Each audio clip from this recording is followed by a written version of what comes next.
Hi everyone, I am very happy to welcome you all to Dr. JJ's Virtual Academy of Commerce. In this video, I am going to deliver a lecture on the topic meaning, definition, advantages and limitations of ratio analysis. These are all a couple of details related to me. After you watch the full video, if you find the video useful to you, give a like to the video. Kindly do subscribe my channel and enable the notification so that you will get the notifications of my new videos on commerce and management subjects. Let's get into the topic. Analysis and interpretation of financial statements with the help of ratios is termed as ratio analysis. Among the few ways available for analyzing and interpreting the data of financial statements, ratio analysis is the most important one. Ratio analysis involves the process of computing, determining and presenting the relationship between the different items or group of items that we derive from the financial statements. Ratio analysis was pioneered by Alexander Wall, who presented a system of ratio analysis in the year 1909. Alexander's contention was that interpretation of financial statements can be made easy and effective only by establishing quantitative relationship between the different aspects or items which are derived from the financial statements. Now let's get into the meaning of ratio and ratio analysis. What is the meaning of ratio? A ratio is a mathematical relationship between two items or more than two items expressed in a quantitative form. So, in simple terms, ratio means it refers to the quantitative relationship between two or more items. That's what about the ratio. So, relationship between any two items expressed mathematically or quantitatively is a ratio. Ratios can be defined as relationships expressed in quantitative terms between figures which have cause and effect relationship or which are connected with each other in some manner or other. So definitely looking at ratios, we can very well understand the cause and effect relationship between two figures or two items for which we have come to know the mathematical or quantitative relationship. The relationship could be found in some or other manner between the variables we have considered for ratios. An accounting ratio can be defined as quantitative relationship between two or more items of the financial statements connected with each other. When you take the meaning of accounting ratios, we speak about the mathematical relationship between two or more items which we derive from the financial statements of a business enterprise. So arithmetically, ratio is a comparison of the numerator with the denominator. For example, in the case of current ratio, the formula is current assets divided by current liability. The result of this calculation will let us understand the relationship between current assets and current liabilities. If the current ratio is 2:1 for a business enterprise, you can very well understand the fact that for every 1 rupee or $1 of current liability, the business has got 2 rupees or $2 worth of current assets. This is an understanding you can have looking at the mathematical or quantitative relationship between the two items. The essence of ratio is putting together of two figures to study their relationship.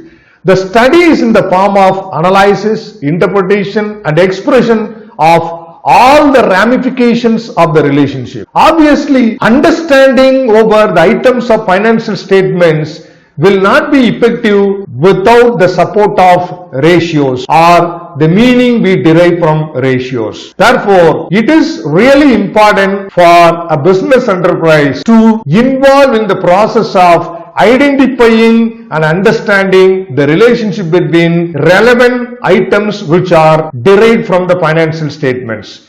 Ratio analysis caters to the needs of various parties interested in financial statements. But the basic objective of ratio analysis is to help the management in interpretation of financial statements to enable to perform the managerial functions very efficiently. Let us now get into the discussion over the advantages of ratio analysis. The first advantage is forecasting. Ratios reveal the trend in cost, sales and profit and other interrelated facts of a business enterprise, which will be helpful in forecasting the future events of the business enterprise. The second advantage is managerial control. Ratios can be used as an instrument of control regarding sales, cost, profit and other related items. The third advantage of ratio analysis is it facilitates communication. Ratios facilitate the effective communication of management, as ratios convey the information relating to the present and future quickly, forcefully and clearly. The fourth advantage is measuring efficiency. Ratios help the management of a business enterprise to know the operational efficiency of the business enterprise by comparing of its present ratios with those of the past and also with those of other firms in the same industry. The fifth advantage of ratio analysis is it facilitates investment decisions. Ratios are really helpful in computing return on investment. This helps the management in exercising effective decisions regarding analyzing and choosing the most profitable projects available for investment in front of the concern. Then the sixth one is about useful in measuring financial solvency. The financial solvency of a business enterprise could be very well understood by establishing relationship between relevant variables like relationship between debt and equity, the profit available before interest and the fixed charges to be met out by the business enterprise. Similarly, the relationship between the market value of the share and the return it is going to give. So quite a lot of aspects could be analyzed and understood that will facilitate the organization to measure the financial solvency. Then the next one is about inter-firm comparisons. Definitely ratios facilitate inter-firm comparisons very successfully. Inter-firm comparisons help the management of a business enterprise to compare its performance with an external benchmark or the standard in the industry. Let's have a look at the limitations of ratios. Though we find quite a good number of advantages of ratios, like other tools, ratio analysis is also having a few limitations. Understanding such limitations will definitely help the management to overcome such limitations and get the maximum benefit out of ratio analysis. What is the first limitation of ratio analysis? Practical knowledge. Getting the fullest utility of ratio analysis is not restricted just with the calculation of ratios. It is also required on the part of the people to understand the meaning behind the relationship between the two variables and also derive meaningful conclusions out of them, and that is what going to be useful for the management with regard to utilization of ratios. Then the next one is about ratios are means. Obviously ratios are not giving the decisions. Ratios are not the end as well. Ratios will only be the mean or a guiding principle for the management to take effective decisions. Then the third limitation of ratio analysis is interrelationship. Ratios are interrelated and therefore a single ratio cannot convey proper meaning out of it. It has to be interpreted with reference to other related ratios to draw meaningful conclusions. The fourth limitation of ratio analysis is nothing but non-availability of standards or norms.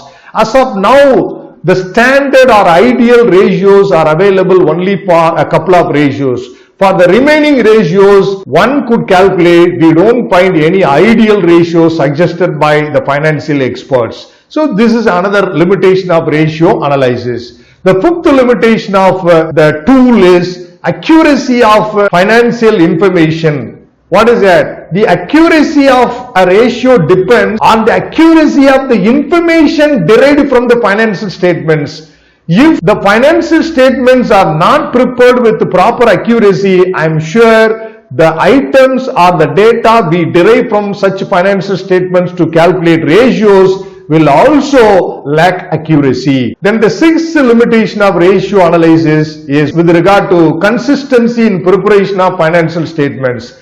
Inter-firm comparisons with the help of ratio analysis will be really useful only if the firms use uniform accounting procedures consistently. If the firms which are to be compared based on ratios follow different accounting procedures or methods, definitely inter-firm comparison between such firms is not made possible. The next one is about detachment from financial statements. Ratios are not substitutes to the financial statements. One can understand the meaning of financial statements with the support of ratios. Therefore, detaching ratios from the items of financial statements will be meaningless. Then the eighth limitation of ratio analysis is time lag.